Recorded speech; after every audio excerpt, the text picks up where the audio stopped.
Blog Talk Radio. Live from Washington, D.C., it's Quintessential Listening, Poetry Online Radio. QLPOR, as it's widely known, features a bevy of poets, spoken word artists, and live poetry readings with best-selling authors. Your host is Dr. Michael Anthony Ingram. Good evening, everyone. Welcome to the program. Tonight, my guest is renowned poet Julian Matthewes. Julian is a poet, a short story writer, and an essayist who expresses himself through poetry.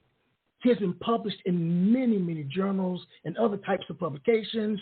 He is also a performance poet and has been featured or co-featured or the headliner at venues around the world. I am so excited to have him with us. Welcome, Julian. Hi, Dr. Ingram. Good morning. Good morning for Hello. me. Thanks for having me. Yeah. Oh, you're more than welcome. And what time is it there in Malaysia? It's just a minute past 9 a.m. on January 24th. Yeah. Wow. 9 a.m. on January 24th. It sounds like a poem. All right. Let's begin this poetic journey. What is poetry? Yeah. So poetry is like word magic for me. It's a form of expression that evokes emotions and engenders empathy using words to create a world in the listener's mind and heart and takes their soul on a journey to unexpected places. Some of these places are beautiful and some of them can be dark and painful. Yeah. All right. It's a beautiful definition of poetry. I really like that. I don't think I've ever heard anyone share it that way before. So what I'd like to know from you is why do we do what we do? So why is poetry important? Wow. Okay. Good question. I think it goes back to what I was suggesting earlier about emotions and empathy. So poetry, especially, I think during the pandemic, we all realized that the time had slowed down to a point where we were all, in a way, isolated. It made us ponder the human condition, our mortality, who in our life is important. So I guess poetry is important because we get all the strong emotions out and are able to put it on paper and share it with others. So there was a lot of pain during the pandemic, and that pain, Yes. as you know, when it's shared, it's halved, right? So poetry is important because I guess we all have stories to tell. I mean, some of us tell stories through books, through movies, to music, to dance and comedy and stuff. But poetry is a means to evoke or transport us or motivate action. Poetry can stir social change, can aid in seeking justice for wrongdoing. It can ask ourselves who we are, why we're here, how we relate to others. But poetry, I hear a lot of people say poetry is therapy, but I rather define it as therapeutic, not therapy, because Yes. Therapy requires a professional to provide you strategies to deal with it. I mean, poetry is like it's like a silver lining to a cloud, but you still got to deal with the cloud over your head. Many years ago, I wrote an article for the Journal of Poetry Therapy. And you're right, there is a qualitative difference. So as you think about your body of work, what are some of the predominant things, Julian? Most of what I write about is about loss, about grief. In the last 10 years, I had to deal a lot with death because at my age, there are so many people who are just falling by the way. And it's about, for me, it's like being lost and finding yourself and reconnecting with my humanness. So those are my predominant themes. All right. Yeah. So when you write, how does a poem begin for you? With an idea, a form, or an image? Oh yeah, all the above. All the above. Talk to me. Yeah, so sometimes it just comes to me while I'm driving, strangely enough. That's how it started. And I have sometimes when I have like 4 lines in my head, I just have to pull over and write it down or tap it out in my phone. That's how it began for me. Sometimes it's through just reading a news article that there's so much emotions, I need to respond to it in some form or manner. And I used to do this as a journalist. But those were just dealing with facts and people who are the quote, the experts in their field and getting quotes from them, right? But poetry allows me to explore it in my own way, in my own subjective truth. So I can explore an idea through my own words that I have in my head already. Wow. So yeah. Well, we're going to go back now. Please share with me an early experience where you learned that poetic language had power. I used to post stuff on social media, mainly Facebook at that time. And those were just little rhymes here, little things poking at the government here, poking at things that I was unhappy with. And then at some point, I wrote a poem about MH370. So MH370, as you know, was the Malaysian plane that got lost 2015, coming up to 9 years now, and still not found. Parts of it has started to appear in the coasts of Africa and the islands around there, Madagascar. But so I wrote a piece. It was on the 3rd year that the plane was lost. So I named it 1096 Nights. Because people were tracking the days, and I was thinking for the people involved what their nights were like. So that was the first piece that seems to have struck a chord with my friends on Facebook. And from there, a friend read it, and she was so moved by it, she asked me to come for a reading. And I had never been to a reading, especially not a poetry reading. It seemed to work. Somebody video and posted it online, and it seems to have affected and moved people. So that's the first time I noticed that the poetic language, as you suggest, has power. Wow. So you didn't write as a child growing up? Not at all. I came to poetry very, very late. I'm 59 this year. I came to poetry in 2000. Or rather, poetry came to me, maybe, or found me in 2017. 2017, which would put me back at 6 years ago. As a child, I was never into poetry. I didn't think much of poems. I wasn't schooled in it. I didn't have any literature background in poetry. Although I was exposed to, junior level Shakespearean language, but maybe rhymes. I was, but never really serious into poetry. I never read poetry books. I never wrote poetry.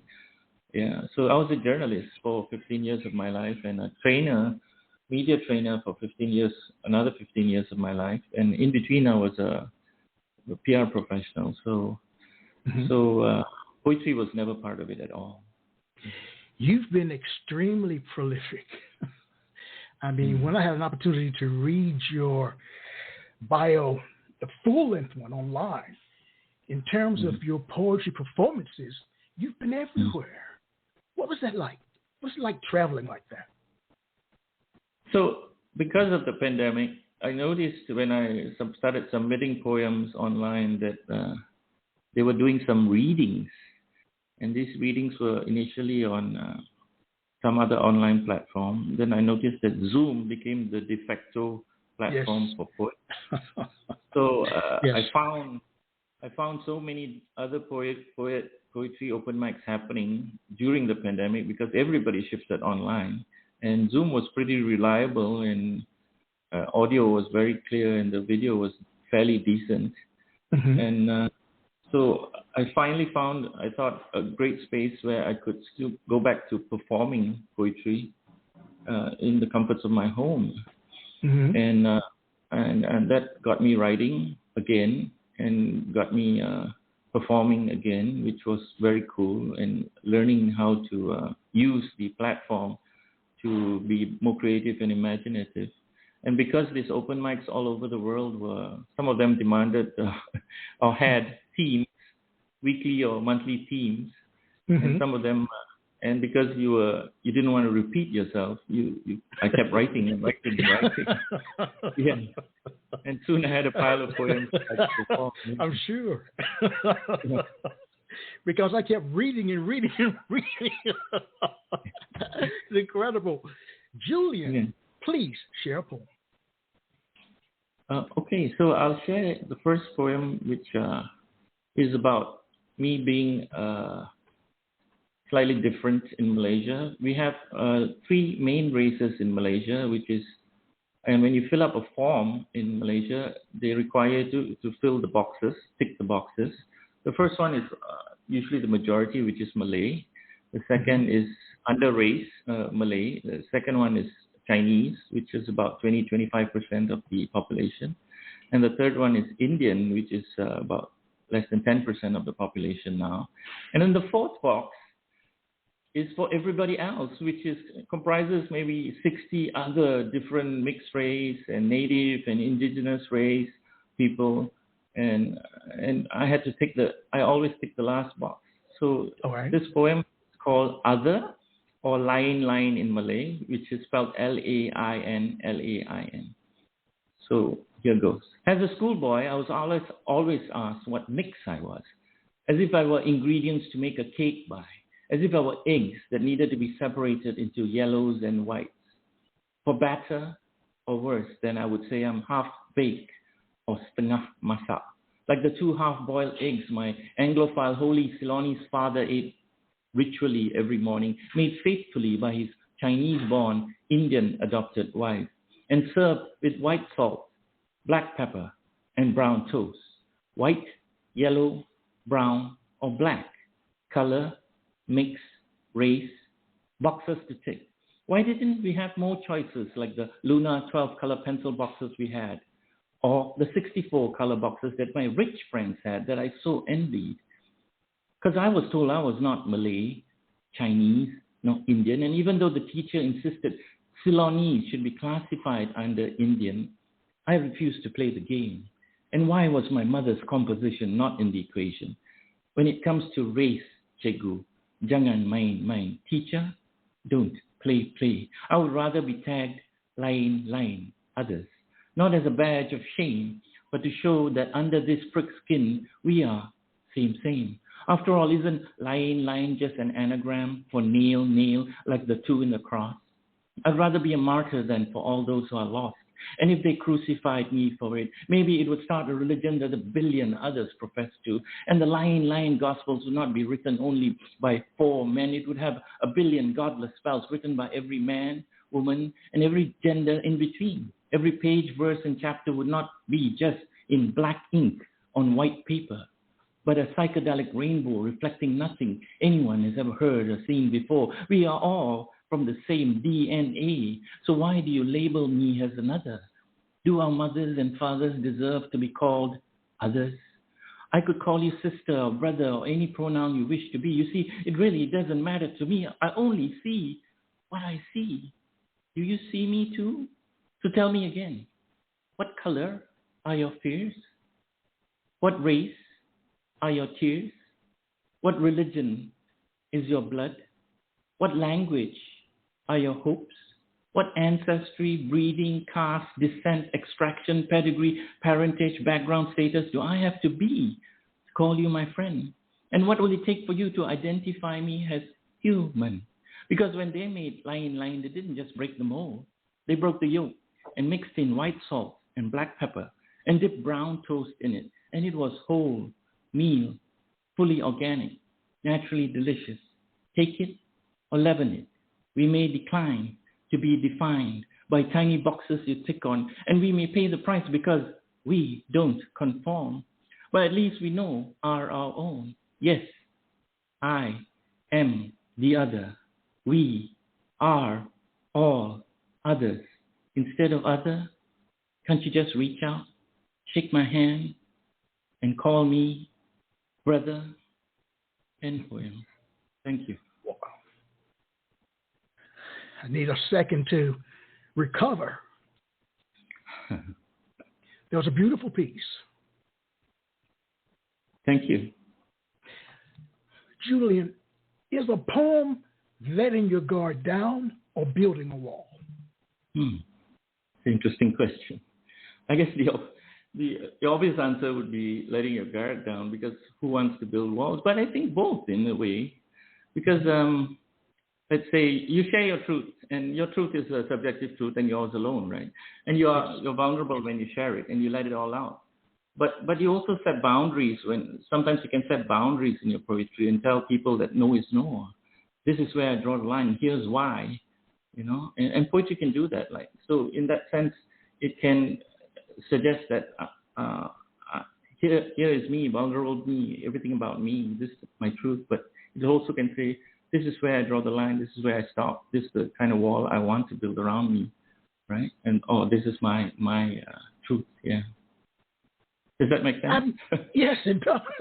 I've never heard it explained like that, especially the part about building a wall, that you want the wall because that's the boundary. Yeah. That's a new term for me, for these boundaries. No, go ahead. I'm sorry. Please. I'm still learning. Yeah. Yes. Yeah. Well, you mentioned a cake in that particular piece. I love that. Because my question is about a cake. Let's imagine for a moment that a poem is like a cake. What are some of the most prevalent ingredients that go into the concoction we call a poem? I think it goes back to the earlier answers, which was emotions and empathy. Yeah. So I would put emotions and empathy in a cake, and hopefully when you bake it and it comes out and it's shared by all, then people can understand your emotions and empathize with it. Yeah. I like that cake. Please share with me the names of 5 of your poems. Any 5 poems. Yes, okay. Any 5 poems. Yeah, so the ones I wanted to share with you today, Vesper Flight, All right. comes from a title of a book by Helen MacDonald. The second one is something that was contained in an anthology of poets writing about poetry, and it's called The Poems We Write. Yeah. The third one is something I've just written recently and still working on, called Second Skin. Okay. I'd love to share that later. And the next one is called more of a prose poem. It's called Snake Stories. Okay. Yeah. All right. What I'd like to know is, what role do you think a title should play in a poem? Oh, so I come from a journalistic. Yeah. I was going to say, how important is a title? So I'm come from a journalistic background, so titles come easily for me. I think it's so important to a poem because it gives you a sort of marker where this poem is going, what it's about, and especially if it's a title that's going to surprise you at the ending. And after you've read the last stanza, you go back, or the last line, and you go back and read the title again, and it all takes you to unexpected places, and it all makes sense. Especially when the title is dual in meaning or triple meaning. If I can do that, it would be really, really cool. Yeah. So which comes first, the title or the poem? Ooh, okay. I think the first line. Okay. I think the first line comes first, and then slowly the title comes on. As a journalist, I think one of the things we were trained to do was to get the intro right. And when you got the intro right, you could be writing it like 12, 13, 15 drafts of the intro until you get it right. Once you get the intro right, then everything flows after that. And usually the title or the headline is suggested by the editor or the copy editor, so you don't have to worry about that. But because I was so trained in journalism to spot the headline in my head even before I deliver the story, yes, it comes easy to me. It comes easier to me. Yeah. All right. Please share another poem. Okay, so the one I'd like to share with you today is second one is called Vesper Flights. So Vesper Flights is a title of a book by Helen MacDonald, and I think an essay she wrote in several that appeared in several publications. It'll make sense after the first stanza. Vesper Flights. I read about how some migratory birds crossing vast oceans nonstop can catch sleep in mid-flight. Just snatches here and there, and only at night, sometimes with one eye open to prevent collisions. Isn't that how many of us lead our lives?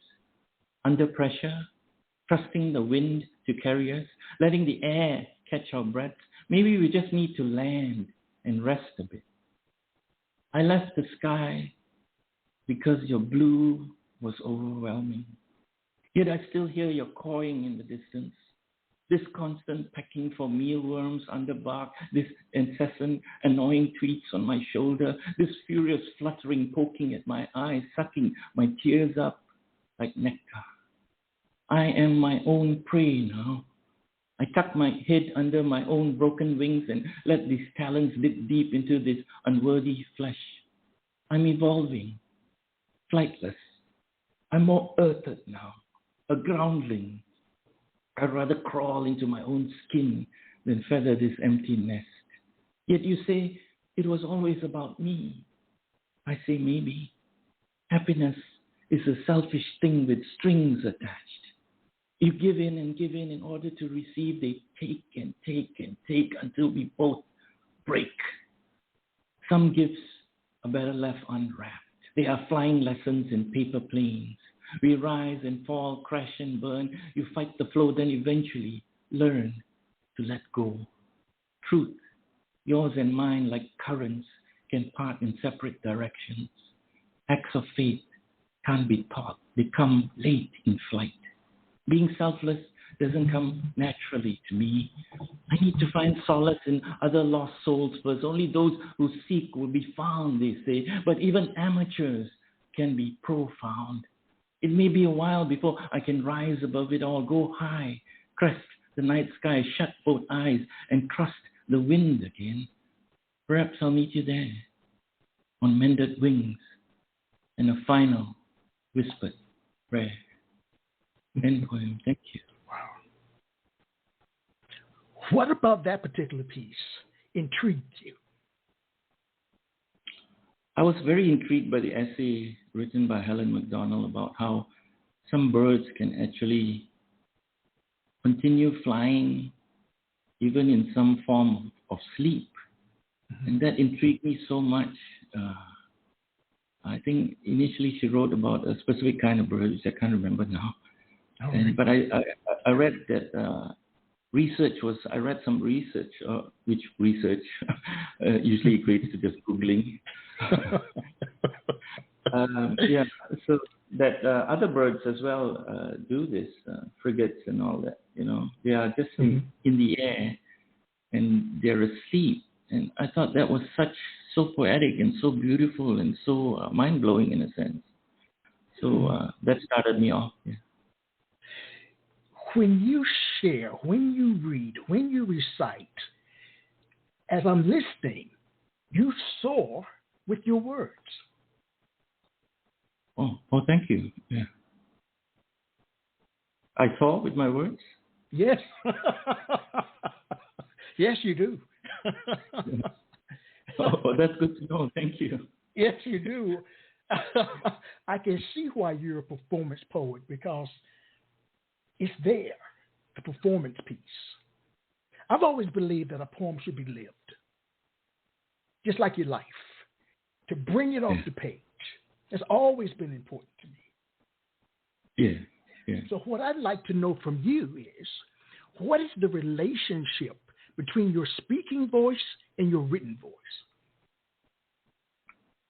Ooh, that's a really hard question to answer. I think what attracted me to poetry initially was not off the page. It was stuff I watched on YouTube. Okay. So I would, I would listen to Deaf Poetry Jam, if you remember that. They have all their videos online.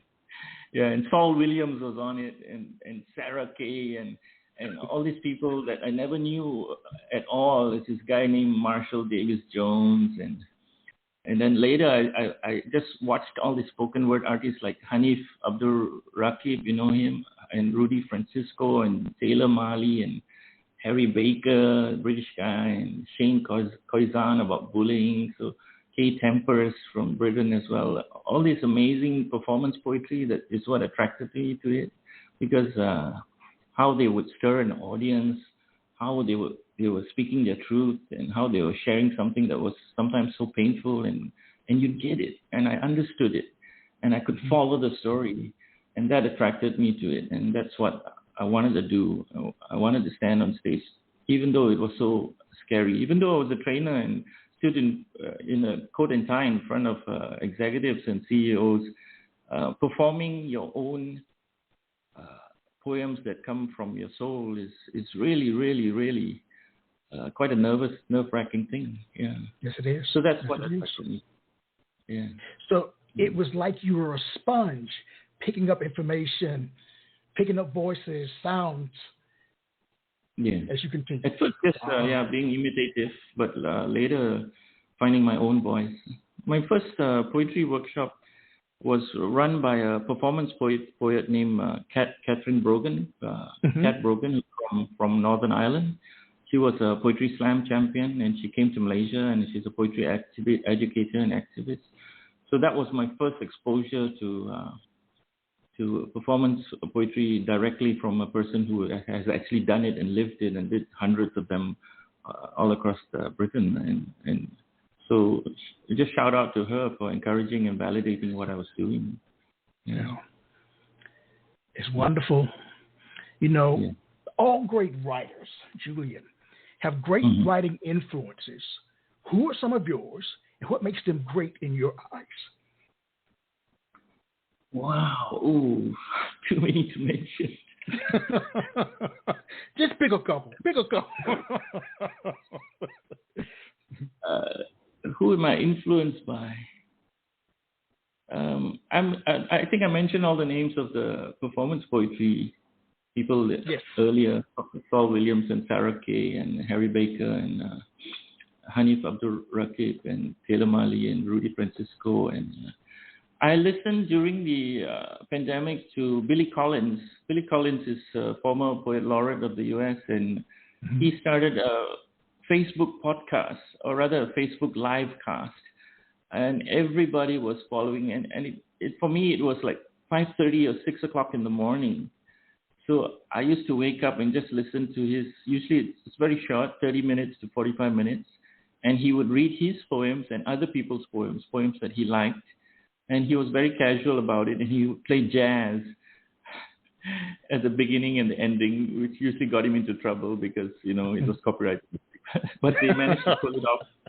He and his very, very attentive wife, who was more tech-savvy than him, pulled it off. And it was amazing because the community that built around Billy Collins' Facebook live casts were all very nice and very validating and very encouraging. And he would read comments that we posted on Facebook, and he would read it back to us. And it was such a joy to hear your name being read by someone who is a best-selling, every one of his books. You never hear about it, right? In 2020, someone is a best-selling author of poetry, right? And he is a best-selling author. All his books just fly off the shelves, right? And it was so cool to order it directly from him and have him sign it.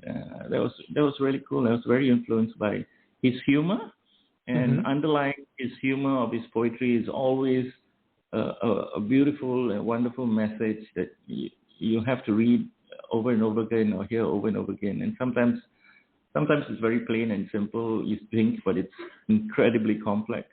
Yes. So I love that about Billy Collins, yeah. Very nice, very nice.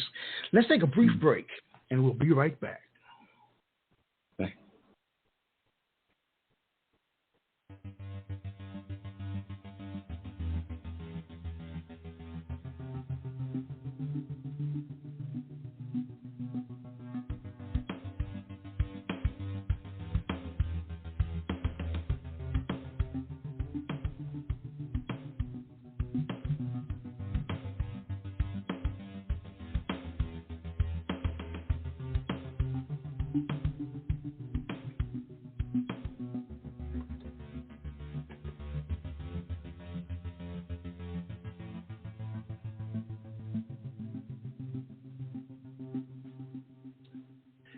We are back. I am Michael Anthony Ingram. I am here with Julian Matthews. Julian. Yeah. Does it hurt you to write poetry? Why or why not? Yes, it does.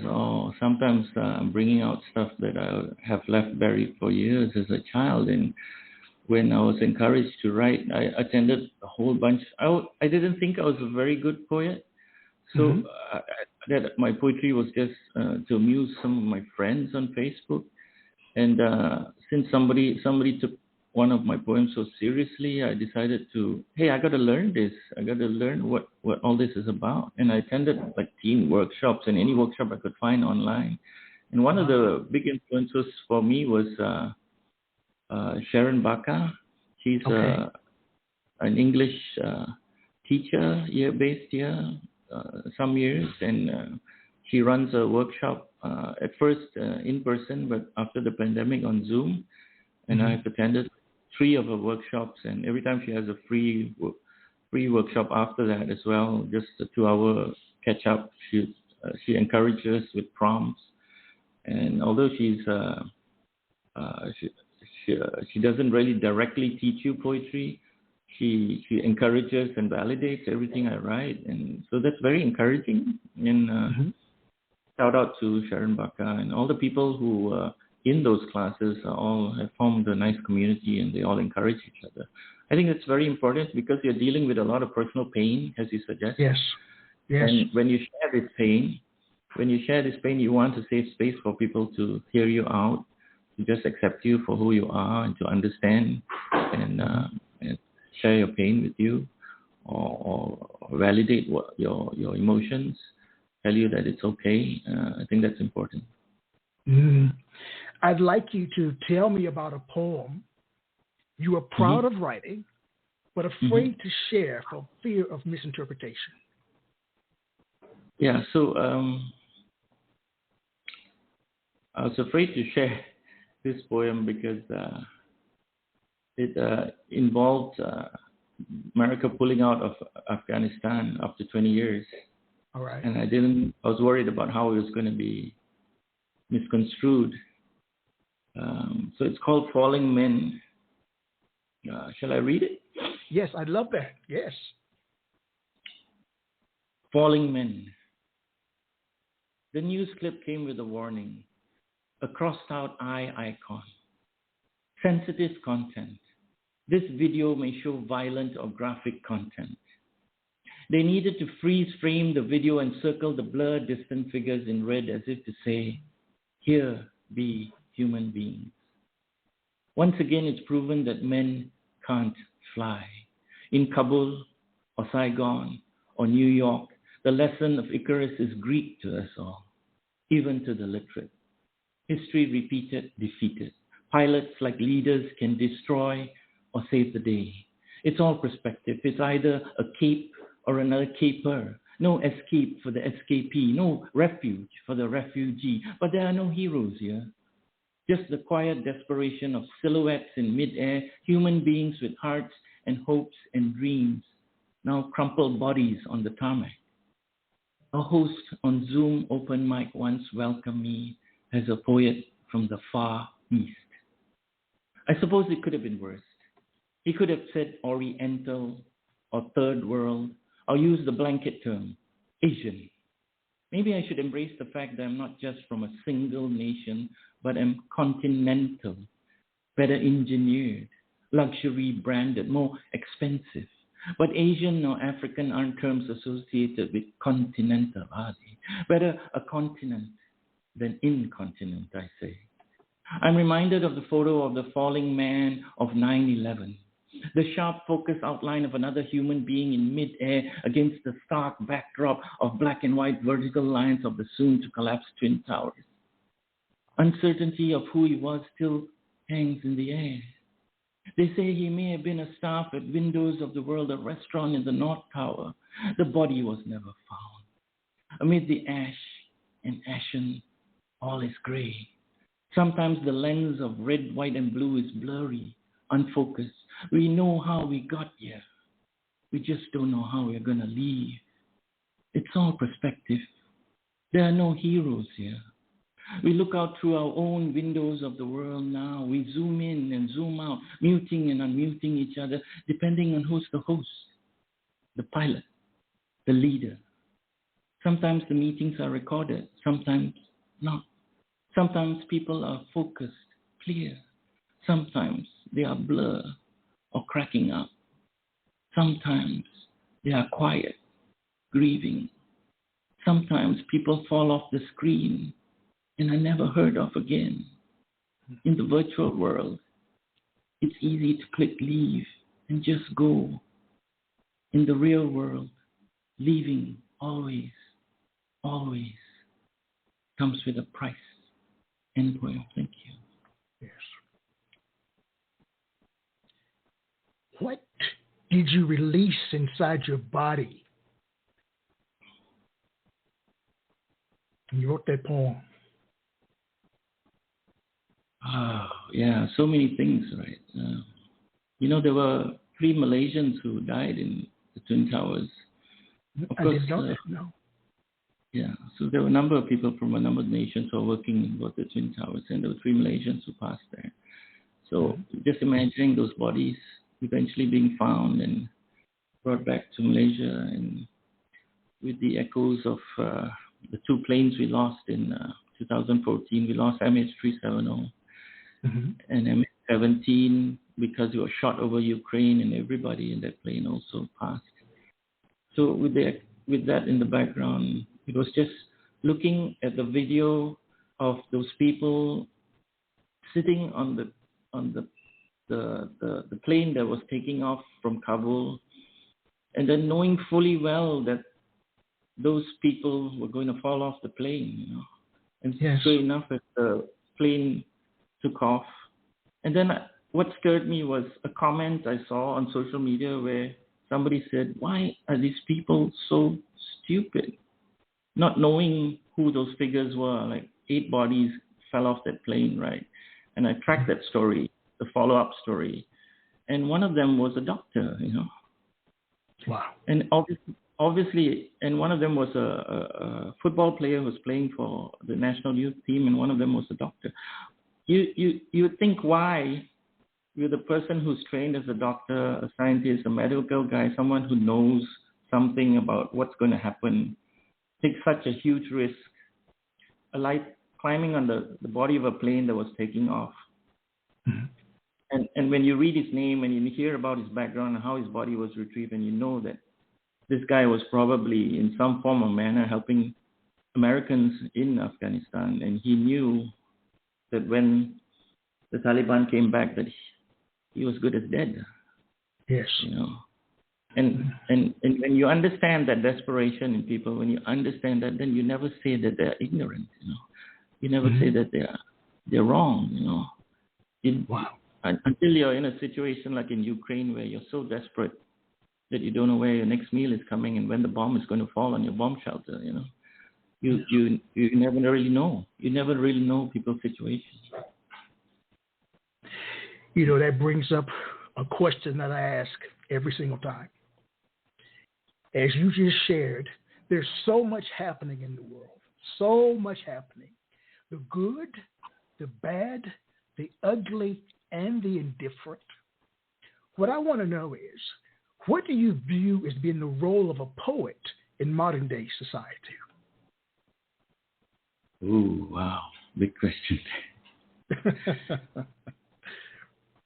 Well, I realized the more I read, the less I know, right? That's the thing about poetry now, right? I thought I knew something about poetry, but I hardly know anything about it now. For instance, I listed a list of 100 poets I'd like to read on Facebook one day. I just found lists of people who everybody regarded as good poets or great poets, or who won poet laureates, or who had multiple books out, or famous for just one poem. And I thought, in my mind, at least 100 poets that I should read before I go. And then everybody jumped on board with your suggestions, and I had another list of about 50 more people I should read. So then I realized, wow, I mean, it's bottomless, right? Poetry is huge, and even a poet who's only 5 or 6 years old can move you, and a person who's in their 80s who's writing their last line can move you. So, and everything in between.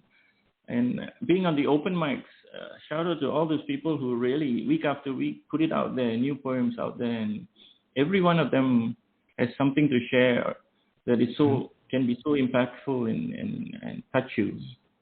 So, did I answer that question? Yes. That's a tough one to answer because people view it differently. You know, you've been on the stage, open mics. What message would you give to those who write and read poetry? If you had to give them a message. Those who write and read poetry? Wow, I'm so new at it. I've only been there 6 years. I'm still a baby at it. No. You graduated from that stage a long time. You're a pro. You are a pro.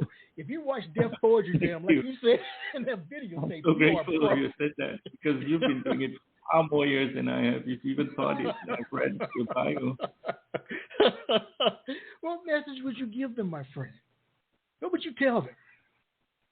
I think keep writing, because everything you say needs to be heard. Everybody has some line in them that others can relate to. So keep writing, keep connecting with other poets, keep connecting with your audience. So keep writing and sharing, because it never stops. Huh? Yeah, there's a huge well for you to dip from, and it's just waiting for you to. You know how it feels when sometimes you write a poem and it's coming from somewhere else. Have you ever been in that position? Yes, I have. You know, I hear this a lot from singers who write lyrics and stuff, and poets, and right. And you write the first line, and then you don't know where it comes from, and then the next line comes, and the next line, and it's like you're channeling some other force. So I think poetry is not something that belongs inside us, that we scribble in a journal and just hide under a box and hide it in the storeroom. It should be shared, that it's coming from somewhere. And if you don't take it, if you get a line and you don't grab it and hold on to it and try to finish it, somebody else will. You go to an open mic and you hear somebody else read it, because we're all. I feel like in a way we're all dipping from the same creative pool, right? And from just different ends. And the little poem may swim by you, and if you don't grab it, it go on to someone else. It's a gift that someone else takes and present to others. Well, actually, you answered one of the questions that I planned to ask. The question is, do you feel that a poem tells you what it wants to be? Oh, yeah. Sometimes it's talking to me. Tell me about it. You're not crazy. You know that, right? It's just you and I. Nobody else is here. Tell me about it. Nobody. So sometimes you hear a line. Sometimes you hear a line that you think, "Wow, that's too profound for me to have come up with myself." Right? So you get so worried. Where is this? Did I read it somewhere? And you just put it online and you Google it and see whether anybody has written it. Is it somewhere there that somehow by osmosis you absorbed it and it's in your system now? And should I write it now? And you get all flustered and messed up in your head. But if you get into the flow of it, and it just grabs you, right, and it's just like hooked you on your nose, and you're just being led by it in some direction, and you just go with it, and next thing you know, it's done, and when you're done, you're done. I'm done. It's there. It's out. Please share a poem. Okay, so let me just scroll down. So the next one is called Second Skin. I should preface it by suggesting that this was somebody had written a poem from 4 years ago, and he shares his poems every time in our group, which is called Kuala Lumpur Poetry Share. And one of the lines he said was, "Everything has a skin," or something. I paraphrased him. So I thought that was a brilliant line, so I went with it. So this is called Second Skin. It's about 4 minutes long. Second Skin. Everything has a skin. The down on a hatchling, the insides of bedding. Winter is just another covering, a new fresh dressing for a scorched earth, a battle-scarred forest, husked trees, a brief healing to melt away into green. Everything has a peel, a rind, a skin, oranges, bananas, coconuts, even the groundnut and the peanut within. A snake molts every month or two. A swan replaces all 25,000 feathers every summer. The hibernating bear in a cave always comes back hungrier. Everything has a mask, a coat, a shell. The forest and overstory, the tree, a bark, the book, a cover. Humans shed their entire outer layer every 2 to 4 weeks, 1,000 skins in an average lifetime. Each a story to tell, maybe. Some skins are too thin. I once saw kids and grown adults at a mall in cosplay, traipsing around in colorful wigs, fierce makeup, and outlandish outfits. Anime and manga characters unfamiliar to me. Having fun being unrecognizable yet recognized in disguise, if only for a day. We all have a capacity to reinvent, to act, to adopt a persona. They say to fake it until you make it, but all sequent lives have consequences. Everything has a skin. Sometimes we adapt the role so well, we become the other, the salesman imbibing his own snake oil, the charmer hypnotized by her own spell. Being professional may mean swallowing our true amateur, authentic, artistic selves, defiling haloed ground for a hollow victory, the end justifying the meanness. Everything has a skin, some thicker within. It's inherent, perhaps, in our dual nature, I suppose, to be both poison and elixir, to alleviate and induce suffering. The exquisite curved tip of a scorpion's sting. Everyone has a second skin. Yours may be warm, soft, and tender. Mine, colder, crustier. I'm 2/3 of the way in. Some rings yet to encircle me, some pages yet to be writ. Your chapter is only beginning. Your core is still terraforming. Your edges yet to flake off. Everything has a skin. Even snow changes on its journey from cloud to earth. Water vapor attaches to every hurtling icy drop. It can't choose where it falls, where it's been. But when you magnify, home in, peer closely enough, every snowflake is a six-pronged crystal. No two ever alike, they say. You never know from its coming where it's going. A second skin can also be a thing of beauty, just waiting to be found, just wanting to be seen. Everything has a second skin, everything. In poem. Thank you. Wow. Yes. You know, Julian, they say that to see the world with complete honesty, one should look to comedians, artists, musicians, and poets. What do you think emerges naturally from your work? What comes out of you? Oh, what comes out of me? I don't know where sometimes these words are coming from. Of course, I was a reporter, so there was a lot of words to be written, and I was a trainer, so a lot of words. I had to create all the programs myself, and all those words that went up on the screen were written by me. So I don't know. I don't know how to answer that question, actually. Okay. What was the question again? We'll move on. Well, answer this question. And this is a good one, I think. What do you want your poetry to do? Where do you want it to go? That's a nice question. I just want to share my truth, whatever that comes out of me. I just want to share stuff that seems to be pouring from somewhere else as well sometimes. I don't know where it's come. When it happens, it's so great, and it's such a perfect moment of flow.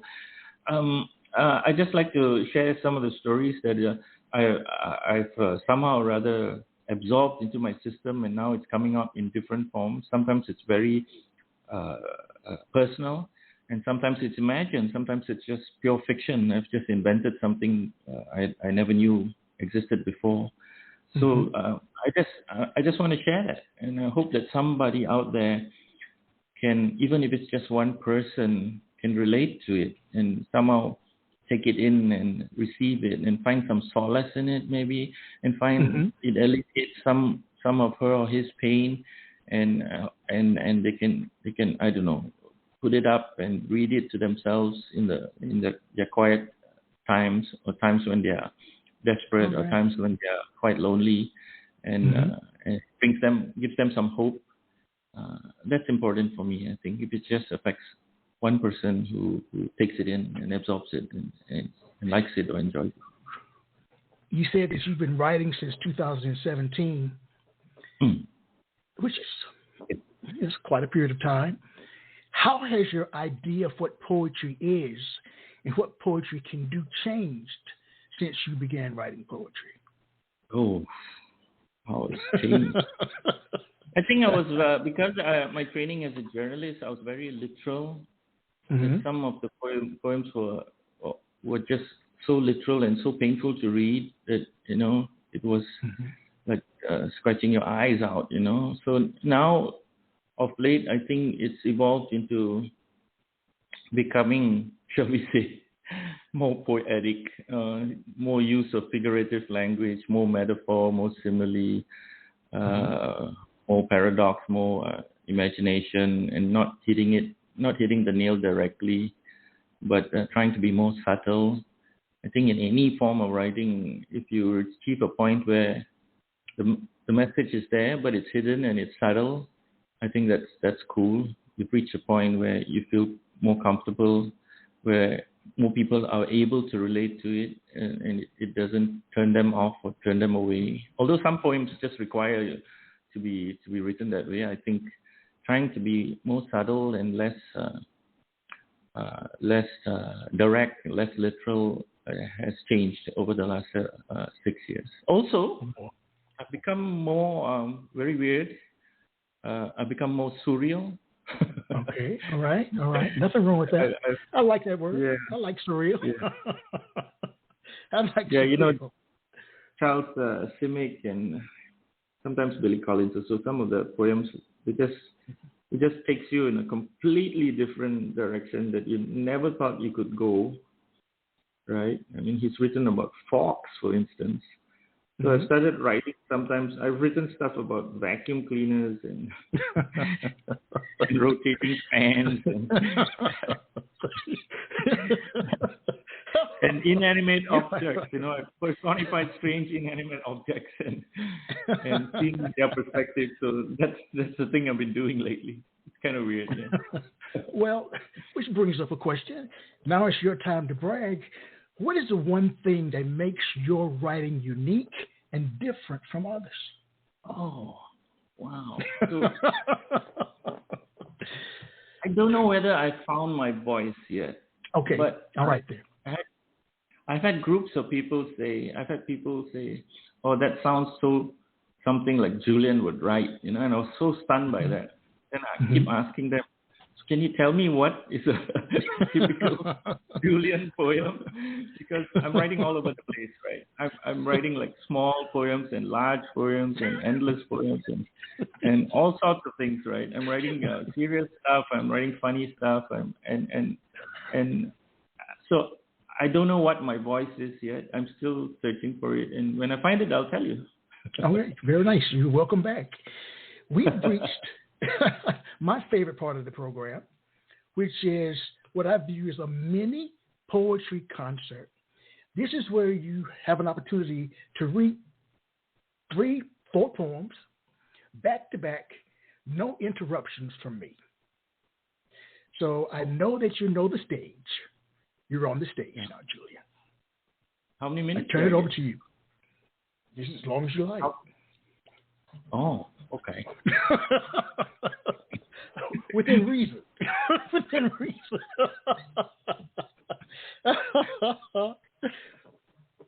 Okay. So this is for my mom. So it was my mom's birthday yesterday, January 23rd, or January 23rd in America right now. And I wrote a prose poem called Snake Stories, and I mentioned her in it. It's about 5 minutes long. So it starts like this. Snake Stories 1. My mother had a relationship with a snake. I don't say this lightly or in jest. She really believed in it. Once when I came home to inform her I was getting married, she said the Pambu in Tamil had already visited and told her the news. Similarly, when we were expecting our first child, she already knew. The snake had delivered the message. I never questioned it. When I was 13, we lived in a row of terrace houses that had an abandoned area behind, which attracted all sorts of creepy crawlies to the extended back kitchen. One day, she discovered a black cobra that made its home in a hole next to the drain pipe in Mom's kitchen. I remember the drama of coaxing it out with hot water, with each of us armed with something, a bat, a broomstick, a chankor hoe, and parang, machete, ready to strike and screaming as it slid out and raised its hooded head. And somehow, all of us missed the target until my mother stepped in and sliced it clean through. She was always decisive that way. Never showed fear, made me suck it up when I came crying from a fall or a cut and sending me off amid the snot and tears to go get the plaster and mercurochrome myself from the medicine cabinet. She did hug and show deep affection like most mothers, but only when I was little. But I sensed immediately she regretted killing the cobra. She was Hindu by birth and converted to Catholicism when she married Dad. The killing of a snake, even watching it being killed, is a bad omen. She must have made amends later, as is the custom, to future snakes that showed up. I don't remember her killing another, so the snake or snakes that came after must have come, delivered the message, and left in peace. I never knew whether the snake delivered only good news, though. She would never tell us anyway, if it were bad news. 2. Sometime later, there was a local story which made world news of a rubber tapper being squeezed to death by a huge python. Another man had stumbled upon the scene when the snake was in mid-swallow, its mouth stuck around the shoulder blades. It literally had bitten off more than it could chew, and it was later killed. My dad read the story out loud to us with a mixture of awe and sly humor. Of course, later there was a consult with the pink 4-digit book with the fierce Chinese god in front that had tiny drawings which corresponded with the numbers. You looked up a drawing, usually if it came to you in a dream, and tried your luck at the Empat Nombor Eko 4-digit lottery betting shop. I don't think the snake number brought Dad any luck. No matter how many combinations of it he tried, just like the unlucky, hapless tapper who couldn't be revived. 3. My mother has passed on for over 6 years now. The other day, my wife had a vivid dream of her, which she remembered. She said my mom was hugging me tightly, something we rarely did when I turned adult. I wondered then whether there were snakes in heaven, or whether one came to her, sending us a message from a dream. Maybe it was good news, maybe it was bad. We know mothers and all dogs, as a matter of principle, are sent to heaven when they pass. But what about snakes? Is there a place even for them there too? Years ago, when I told the story of Adam and Eve to my children, I thought after the fall that the snake logically had to follow them out of Eden. Who would the snake torment or tempt in paradise, left by itself? No snake is an island. And I wondered about all the snakes in my life, the reptilian and the two-legged kind, whether it was worth forgiving and reaching out or just moving on without the drama, without the need to assuage and make amends. Maybe it's the uncoiling of these times that has left some of us spiraling into apathy. Less serpent, more servient. Some days I have enough snake in me to swallow me whole. Most days, I just want to curl up and be left alone. And then it occurred to me, maybe there was never a snake in my mother's back kitchen after all. She just used the story to remind me that there is a bit of snake in all of us. Sometimes the snake in us makes us hiss, bite, tempt, or torment others. Sometimes it can constrict or wind us up. Maybe to move forward, all we need to do is make the choice to shed old skins and be remade anew. Maybe the snake is just here to be the bearer of the message, the lesson from all this death and dying. And like my mother, we need to make peace with it and let it go.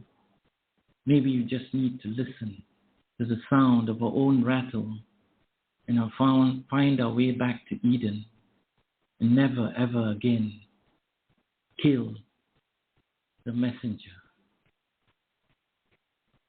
So, the second poem is called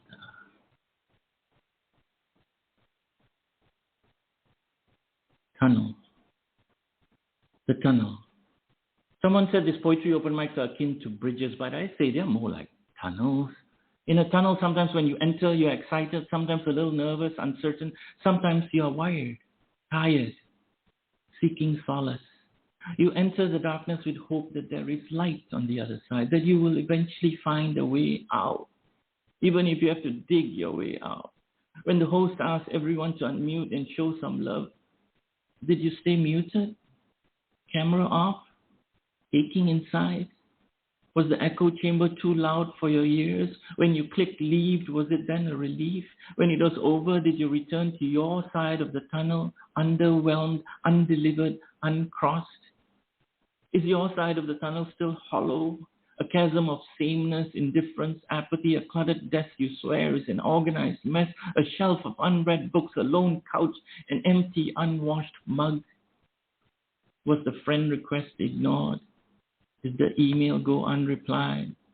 Was the text message you sent ghosted for days, weeks, months? Like a clock on a wall that stopped ticking when no one was looking. Sometimes there is a disconnect. But I hear you, I see you, I feel you. I too have a hole of unburied grief. I pray some nights you see the glimmer on the other side. I hope your heart pounds so hard inside you, you could hear your ribcage crack with every beat. I hope you're so moved that somehow you transcend space and time and melt into the screen. I hope some words are so tender they swoon your soul and grows wings and orbits the heavens. I hope across this optical illusion, this digital hallucination, these amplified bit surfing on fibrous light waves, you are somehow lit. I hope you cup that light in your hands like a firefly bottle it. Watch it glow tonight till you drift off to sleep, afloat on a cloud of happy childhood memories. For our precious time together here is a time tunnel, a hidden underpass, a secret passageway. We plow through it with bare hands, calloused by this sentencing of our own making, when it seems all around us the bridges are being broken and all the war drums beat louder and louder when all you and I want is the same thing, some peace of mind, some shared silences, some soft music and some soothing words, and to hear someone, anyone on the other side digging, still digging. End poem. Thank you so much. Thanks for having me. Okay. Elvis has left the building. Right. Julian, do you think you were meant to be a poet? Oh, still one more question? Yes. I don't know about whether I was meant to be a poet, but it was so strange when I first used that term because I'm a journalist, I'm a writer. I use the term trainer, but to use that word poet to my name was very strange at first because I thought I was still very new in it. So was I meant to be a poet? Maybe I was a poet in a previous life. All right. Maybe I'm just channeling somebody who was another soul in a previous life, and he's come to me or he or she has come to me and said, you need to put this down on words and share it with others. So that freaks me out sometimes to think that. And wow. So yeah, maybe that, you know. I know you don't want another question, but this is the last one. Okay. What surprises you most about being a poet? That I'm one. That you are one? I never expected people to be so moved by my words because I was a journalist for 15 years. And, when you're a journalist, none of your stories, you don't have an immediate reaction from readers. You don't see them in front of you, right? It comes out in print the next day and goes out to people's homes, and you don't see their reactions, right? So performance poetry, completely different because you get an immediate reaction. So what surprises me most about being a poet, even on Zoom, even online, that sometimes I can see people tear up. Sometimes people just admit it to me, Sometimes people just laugh out loud, and that's so good and so uplifting for the spirits, right? And I'm just seeing the human condition unfold before my eyes. That's what surprises me. I'm writing about the human condition. I can see it unfold before my eyes, and that's very heartwarming. And I'm so grateful and so humbled by it to see that people are moved by my words, and that makes gives me a lot of hope and inspiration to keep going on. Where do you go from here, Julian, creatively? Oh, so I'm trying to push see as far as I can, read as many poets as I can, and push the boundaries to see where this goes. There's so much pressure now to deliver a book, so I guess I have to work on that at some point. So that's where I'm headed, and I'm also experimenting with multimedia and video and seeing how I can incorporate music and other forms of art in it as well. So that moves me in different directions, like seeing my creative side come up just from poetry. Wow. Very nice. I want to thank you so much for joining me. It's been an incredible period of time with you. I've learned so much. You are a phenomenal man. Dr. Maya Angelou is a phenomenal woman. Julian Matthews is a phenomenal man. You really are. Wow. Thank you. That's such a big compliment. Thank you so much. Coming from you, Dr. Ingram, that's really special. Thank you so much. Oh, you're more than welcome. Wow. It's just a wonderful hour. To the listening audience, as I share with you every time we're together, let poetry ring somewhere throughout the land. Take care, everybody. Take care, Julian. Good night. Thank you. Quintessential Listening, Poetry Online Radio, is available on iTunes, Spotify, SoundCloud, and Stitcher. You can also check out the website at QLPOR.com.